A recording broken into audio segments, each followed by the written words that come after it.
I feel like the new bike just had improvements all across the board. I felt right away like, they hit a nail on the head.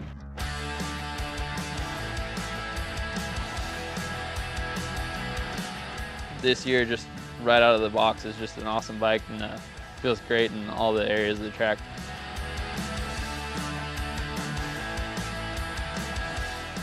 Just one look at this bike and you can see a big difference visually from what we had last year. We have a revised Showa front fork that's been optimized for better control and balance under all settings. Right when I went out, I noticed that I could turn off of anything. My main thing though was the corners. I couldn't believe how well it turned. You can see one of the biggest visual differences is the frame design. We've added a similar frame design to the CRF250R with a lower head tube mounting area, which actually lowers the weight and allows to get the weight down into the lower CG area of the frame. And when you're going through a corner and all that, it's a very centered feel, and you can actually feel the bike gripping.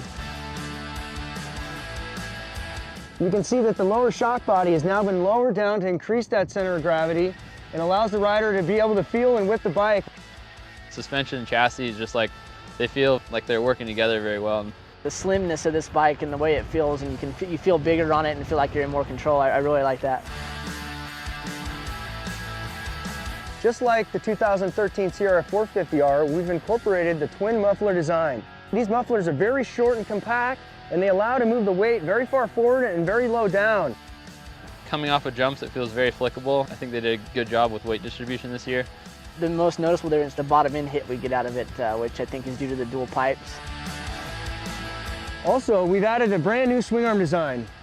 It's contoured and it's been optimized for rigidity and balance and improve the balance of the overall handling of the machine.